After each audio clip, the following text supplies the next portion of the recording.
You are listening to the Young Sportscast. Stay tuned.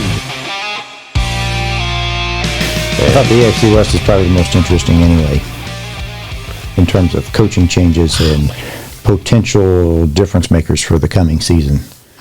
It has such a wide range of outcomes. That was one of those divisions, and I think we talked about this last year. We're like, man, the Chiefs have a tough division. Yeah. And it didn't, there was nothing. Didn't turn out anything like what we expected. I mean, they had the players in place. I don't know what happened, but I don't know. Yeah. No, last year I remember saying, I thought, man, what a time for the Chiefs to be at their peak, but then their division appears to be at their peak. Is this even going to be something that's going to be functional? Then you start your season off, our wide receivers can't catch, and thankfully everybody else fell flat on their face. So here we are. Who do you think is going to be the contender, though? I mean, so that's where I think the draft is going to be extremely interesting, because let's look at the Denver Broncos. They came on at the end. They were looking fairly sharp. They had a few games, especially at the beginning, we said, oh yeah, they're a train wreck, and you write them off. Then by the end, things started coming together. Maybe Peyton and Russell finally get some things ironed out. And I thought, maybe there'll be at least a reasonable team. Then you hear about all the rumors of him being dropped. So I think the Broncos in the draft is where things are going to get interesting. Like, do they take a quarterback? I think that's what there's a lot of mocks, saying like a J.J. McCarthy or maybe even a Bo Nix. But then the question mark is, have you still solved your problem, or do you still have the same problem that you had before, which is you don't have a quarterback that's good enough to get your team over the hump and get you somewhere? I don't know what they're going to do with Russell, though. I mean, they got that contract with him, and they wanted him to renegotiate it. They're not looking so hot on the money situation at all. I mean, I looked it up. They're over the cap. Yeah, that's the interesting thing about the AFC West. I didn't realize it. The Broncos are over the cap, but so is the Chargers. They are 28th and 29th in cap space, and they are both negative. And I'm thinking, this again benefits the Chiefs. The Chiefs are in a position, I mean, I give a lot of credit to Brett Veach. I don't totally understand how that salary cap works. It seems like some magic money, because how many times is a team over the cap space, and yet magically they restructure a contract, they're paying the guy the same amount, but yet now they have $50 million worth of space to work with. I don't get that part of it, but either way, from a math perspective, the Chiefs appear to be in a little better position than at least two of their counterparts. No, I think that their division has a great coaching staff. Yeah. I do, and I think that's going to be. I'm not for sure on the Raiders. That's still out there, because last year it was a absolute trash fire. And I think I saw that a million miles away, because that was already done and it didn't work, and then they tried that again. What do you think of the coaching staff, and do you think that's going to make these teams better? Sean, I think Sean Payton absolutely will make the Denver Broncos a contender. But I have my doubts too, because I'm not for sure. We talked about this in other episodes of the coach making the quarterback look good and the quarterback making the coach. I'm not 100% sure. I think he has what it takes. Don't get me wrong. Yep. But Drew Brees was an awesome quarterback that can make a quarterback look, or can make a coach look good. Yep. And I have my doubts. Is that going to be the same way with Sean? Well, I think that's and this isn't just AFC West. This is NFL as a whole. Quarterback, no matter what anyone says, the reason they're paid $40 million a year is because that position. If you can't solve the quarterback position, you can't go anywhere. I mean, you look at. I'm going to pick on Jimmy Garoppolo. I think he's a reasonable quarterback. He can make a team okay. He can even get them to the Super Bowl, but in the moment of pressure, he can't get over the hump. He can't. And so when you look at a Sean Payton, he can have a fantastic team, but if he can't get a quarterback in line that is playing well, and that they then can work together and play off each other, it isn't going to matter. And so I think the Chargers can be very interesting. What will Jim Harbaugh do in the NFL? He's got the quarterback in place. They've got a lot of pieces in place. Yep. Now, again, we come back to that salary cap issue for them, and I don't know what that's going to look like. But with the other piece, as we switch back to the Raiders, one of their downfalls is they don't have a quarterback. They have a brand new coach that we know nothing about, and their draft position isn't great. Oh, like you're not getting top quarterbacks. You may not even get one of the, number 5 quarterback at that point in time. And so what are you left with? You're going to get someone that's going to improve your team, no doubt about it. But again, coming back to that, the key centerpiece is if you have no quarterback, in my opinion, you have no chance. So did they bring Jimmy back? Do you think there's any chance they bring him back for another season to help him get through? I think they almost have to. I think they do. Because if you look at the NFL and how many teams need a quarterback or need some sort of change at quarterback, it's almost a quarter of the league. And there's not enough quarterbacks to go around, even if some trades happen. I mean, unless a team is willing to say, hey, we're going to trade you our quarterback because we're going to tank. And I don't know if that would happen. That would maybe be like a Titans type of a deal. Right. But I just think the Raiders are several years out before they are going to be competitive inside the division and inside, the NFL as a whole. But I think the other three, the Broncos are a wild card because we got to wait and see. What do they end up doing draft-wise? What do they do with Russell?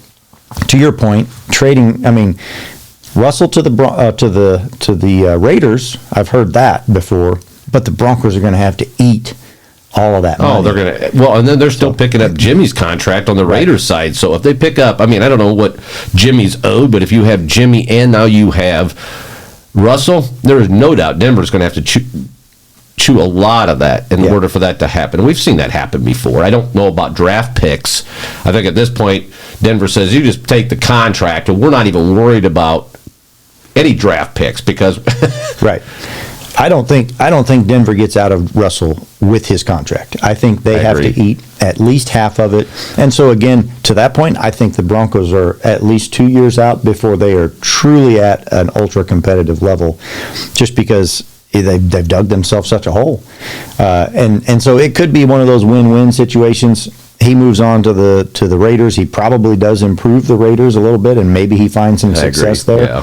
Yeah. But again, I don't see that I don't know that. They have Devontae, so it's not like offensively they do have some pieces, but they're losing Josh Jacobs, and this draft class isn't full of running backs. It does have a few that have some potential, but I don't know. That's the way I kind of see it. I think the Chargers will be ultimately our biggest challenge inside the division as a Chiefs fan.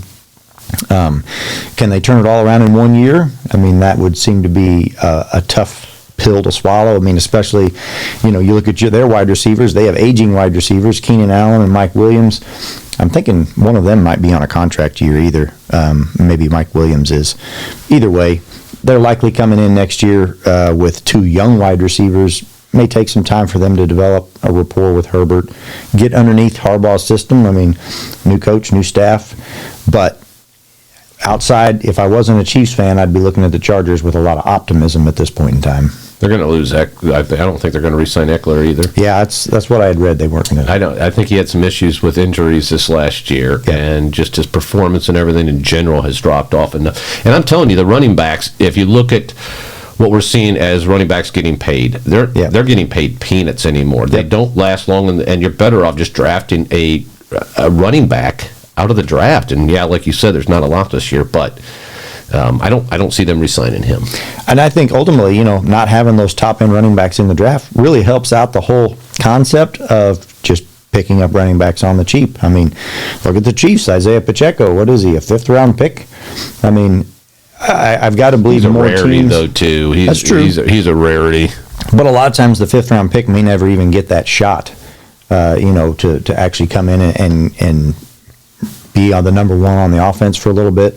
But I think even, when you look at the running back as a whole, most teams are not running, like it was back in the quote unquote old days. They're not. No. Running backs now are, we just need you to, get a handful of yards. We want you to be that play action, basically. We want you to be that threat that's just enough to keep the defense honest. But other than that, we want you to run out and, we'll toss you a little screen pass or, we'll toss you something more conservative.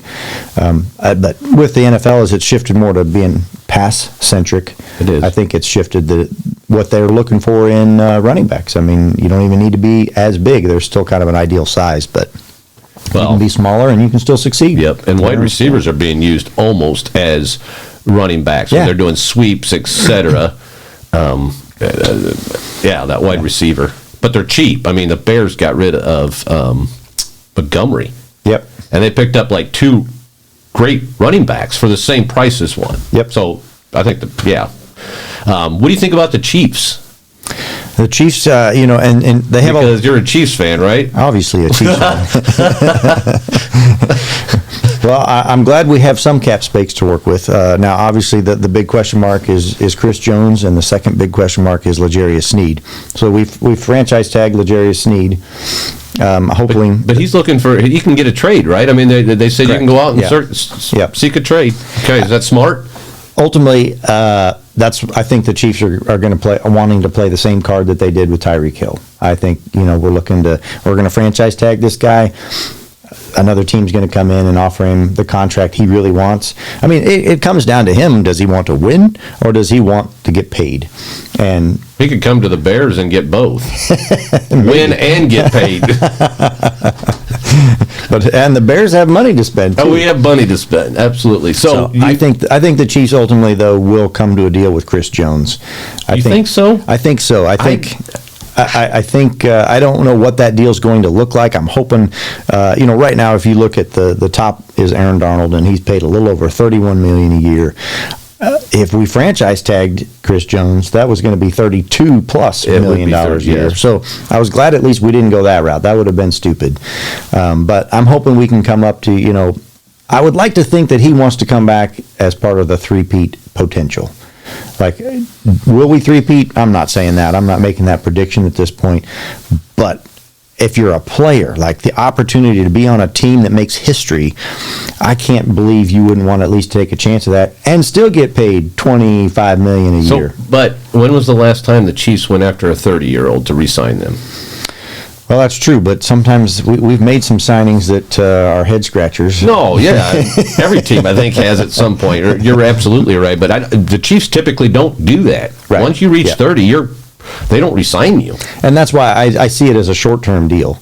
Like it would be, another deal, kind of what he signed last year, where it's full of incentives, and obviously winning the Super Bowl would probably be one of the highest incentives. If he's able to keep up the level of play that he had, I'll be honest, he exceeded my expectations when he came back this year. Yeah, he did great. I was worried that it was just a showboat, and then once we gave him the contract, that he would kind of Frank Clark. I mean, I like Frank Clark. He did some great things, but when we signed him to that big contract, the Chiefs didn't look very smart because he came back and then he played average at best.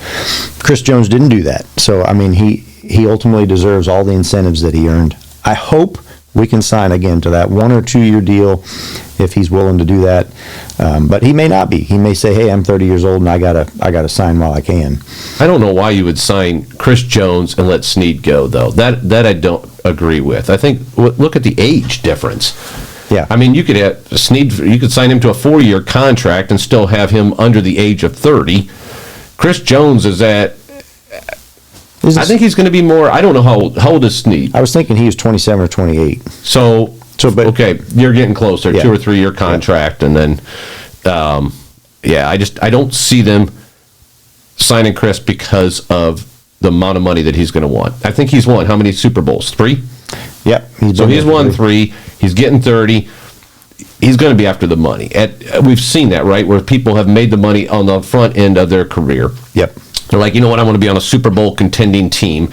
And then now with Chris, he's been to 3 Super Bowls. Yep. And now he's like, I got to make my money. So I disagree. I think he's going to ride right into the sunset, and there's going to be enough people that pay him closer to what he's wanting, probably 28, 29 a year, right? I'm guessing he probably guarantees. wants. I'm guessing he probably wants 30 a year. I would imagine. I think that's what the market is. I would like to see that more people would be looking at it as the Tom Brady line of thinking, where they're saying, hey, if we want to win, we have to go in the Patriots, but we're going to have to play on a team-friendly deal. So why doesn't Mahomes take less? I mean, I understand he wants the money, right? And he's worth every dime they're paying him. But we saw that with Brady, just like you said. Yep. When is that going to happen? Well, he's already team-friendly, and I think there's some restructure to be had. Now, granted, his hit this year is $58 million, so that's a little bit tough. But again, luckily, that salary cap went up by $50 million. So that gives us at least a little bit of how much cap space do they have? I think I looked it up. We have $25 million. They have $25 million. $25 million is what. Now, granted, I don't know what you got the draft too. What did you find for salary cap? Because I looked in like 3 different spaces, and I came up with 3 different numbers, and so they're all in the same vein. Well, that's maybe what they're doing. They're going to go with the top on that. So, Kansas City Chiefs right now have $27.7 million in cap space, but that's barely enough for the draft, and that's without signing anybody. Right. I was surprised to see how many players we actually are potentially losing. Because when I looked it up, we are potentially losing, obviously, Snead and Chris Jones. Yep. Willie Gay is up. Absolutely. Mike Edwards, our safety. Yep. Drew Tranquil is up. Noddy on the defensive line, he's also up. McKinnon, Blake Bell. Yep. Obviously, Clyde Edwards-Helaire. Yep. McCole Hartman, and even Blaine Gabbert. So, I mean, and that's not even all of them. Like, there's even more, but those are the names I think that most people know. And I was like, that really, I mean, to your point, the Chiefs are going to have a lot of either re-signs or a lot of needs to fill. And $25 million isn't going to be a lot. And so I think the Chris Jones, it's going to come down to whether he's willing to take that Patriot-type deal and say, I just want to continue on this team, or whether he wants to say, I want my money. I understand take the money. I understand where you're coming from in terms of that last year he sat out, because of contract issues. So what's likely have changed between now and then? He probably wants his money. In my own mind, if you gave me $20 million, I think I'd be fine versus $30 million. But but I get it. It's a different mindset, and maybe if I was there, I'd be thinking different too. And somebody coming out of the draft isn't even going to come close to what that guy did for the Chiefs. Right. There is that veteran presence. But we've seen that with the Chiefs. Like we talked about, 30 years over that, they tend to just kind of walk away. And they're still able to win games without those veterans that are 30-plus years old. Yep. My take on that is Jones walks, because, like you said, the contract last year, there was issues with it. I think Snead... that's going to tear the defense apart. When I looked at what they need right now, defensive tackles, obviously you need wide receivers that catch the ball. So if you're looking for a job that can wear a Chiefs jersey, they're looking for wide receivers that catch. Come try out. Come try out. Defensive end and a change of pace running backs. They do a different style running backs. Yep. But it looked like they were losing McKinnon this year. So I don't know. But right now they need some defensive players. So you lose Snead, and then you lose, and what? In the first round, they have pick 32. Yep. Second round, 64. Yep. They have 6 picks total. Correct. That is going to be hard to fit all the needs that they have right now if they don't sign any of those free agents. Oh, absolutely. We can't fix it all in the draft. And even then, you don't have any cap space either to fix it. Well, yeah, but I don't know what that. And again, comes, I guess, my ignorance on how the cap space works. Like, is that $25 million after all those free agents have walked, or is it assuming that we've kept a few of those, and then once their contracts clear, so we actually have more? That's quite a list of players that we have. So, and again, then that, I think I don't understand it, but somehow you can take like a big contract like what Mahomes has, you restructure something into a signing bonus. Yes, yeah, and that's I thought of that. They can do that, absolutely. I firmly believe that Mahomes is in that camp where he's willing to do whatever it takes, because I think he recognizes, I think he's in it just like Brady was, where he's saying, hey, the business side of this is I make more money when the Chiefs win, not just because I sign a big contract. Right. I always look at Michael Jordan. I don't know if we talked about that last time, but that dude, he makes $100 million a year, and he hasn't played basketball in how many years? He makes more money now than what he did playing ball. And that's the smart business side of it. And I think more NFL players like Mahomes are seeing what happened to Brady, what happened in other sports like Michael Jordan, and they're saying, hey, that's what we want, because our legacy can live on. For Michael Jordan, it lives on in a pair of shoes. An Air Jordan. I still never owned a pair of Air Jordans, but you did it? I didn't. I had the ones you pumped up. Oh man. Yeah, it was high end. Oh yeah, it was great. $58 million from Mahomes. $58 million, yeah. Yeah, and you're right. I think there is something that he could restructure it, have a signing bonus, and that would help some of that. I don't know what Kelsey's making. He's way under. I mean, you want to talk again about a guy those tight ends paid are not underneath. Yeah, he's even paid underneath what the tight end market is. But it comes back to that. He has the Chiefs mentality. Now, I think originally he was just grateful for the chance the Chiefs had given him, and it kind of played into that. And then as they started seeing success, I think he realized, hey, I am business-wise, I'm better tied to Patrick Mahomes. I mean, Gronk was tied to Tom Brady. Is that why he tied in with Taylor Swift? Help his money situation there, too. Gee whiz. Anyway, we're not talking about that. She helped the whole NFL. I mean, I know she did. You better be grateful, Bears fan. Yeah.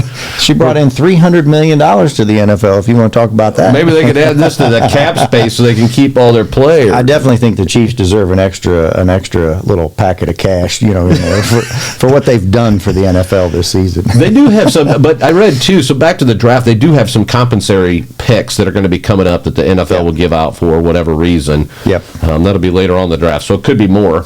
Yeah, I think right now, when I looked at it, I think we only have potential of one, is what it's looking like. So if the Chiefs don't sign, they trade. Let's go with what I think. Yep. Jones walks. Snead has the franchise tag. Another team comes in, and the Chiefs are like, "See ya," and they walk away from it. What do you want to see the Chiefs do with the first pick? And I don't think they'll get a first-round pick for Snead. I don't think they'll.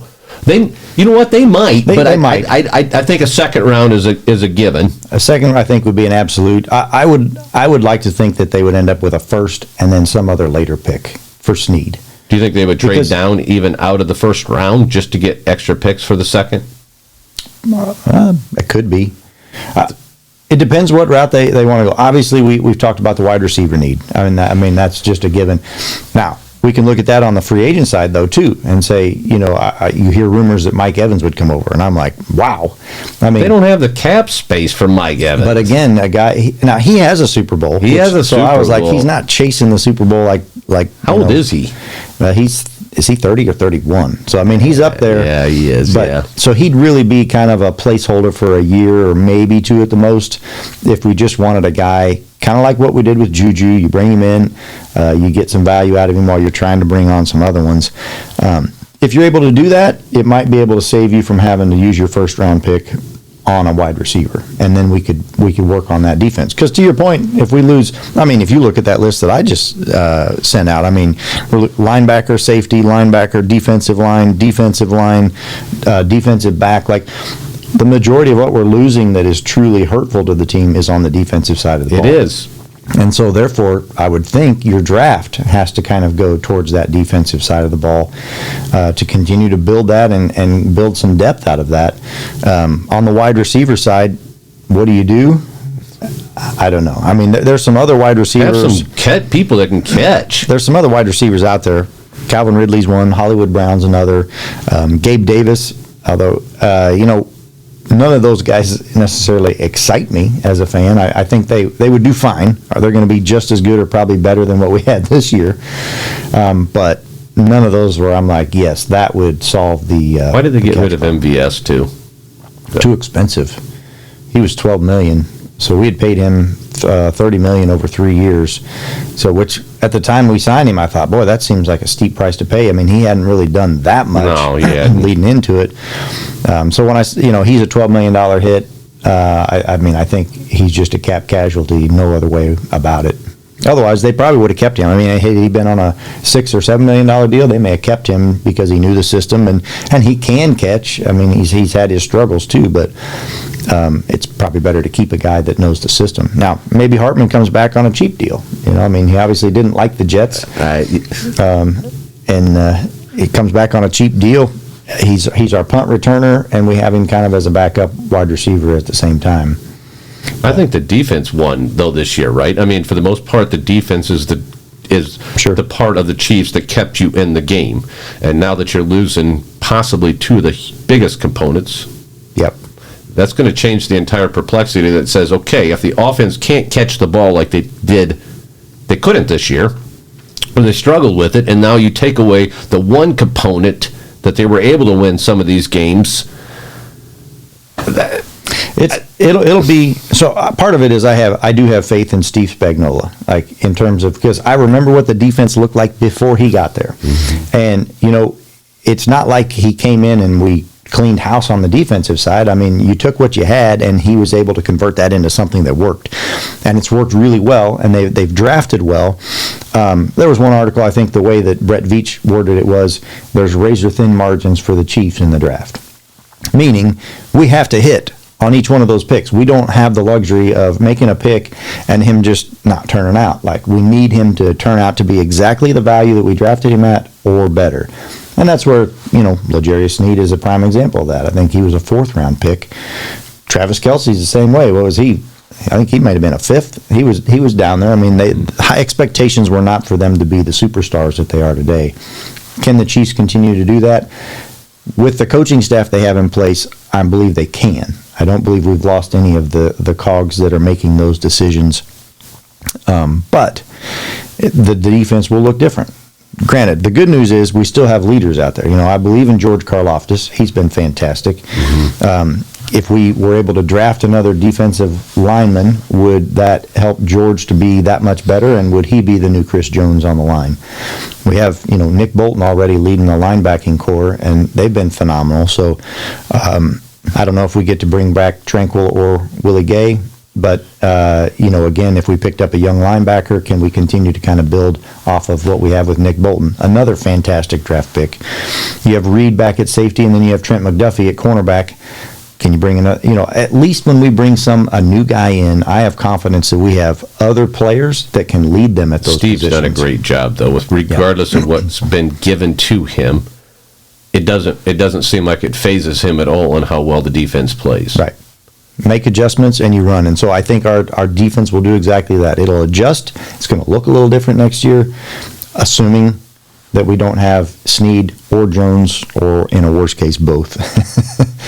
But, even from a draft perspective, I know, one of the cornerbacks that I saw a mock for, his name's Kool-Aid McKinstry. He's out of Alabama. Yeah. I think he's a 2-time All-SEC. So you bring a guy like that, I mean, maybe it wouldn't be him, but maybe it's one of the others in the first round. If we spend a first-round pick on a cornerback, I mean, at the end, you've got to be able to stop wide receivers, but you also have to be able to get to the quarterback. So it may be one of those you have to pick your poison. Do you ensure your defensive line is as top-notch as it can be, or do you spend your money and spread the wealth, if you will? Well, and I think with the Chiefs, with MVS leaving and the way, so Poles.